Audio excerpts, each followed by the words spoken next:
தந்தையின் அன்பினை பகிர்ந்தவரே, நிறையாவியில் ஏவுதல் நிறைந்தவரே. தந்தையின் அன்பினை பகிர்ந்தவரே, இறையாவியில் ஏவுதல் நிறைந்தவரே.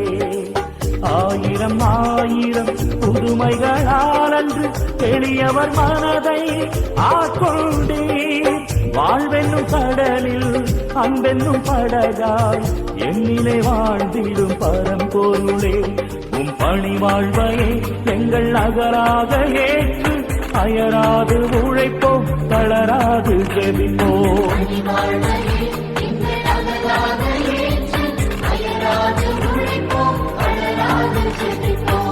அன்பென்னும் கொடையால் மனித வாழ்வை அழியா உறவில் இணைக்கும் பணியை நிறைவாய் வாழ்ந்த இறைமைந்த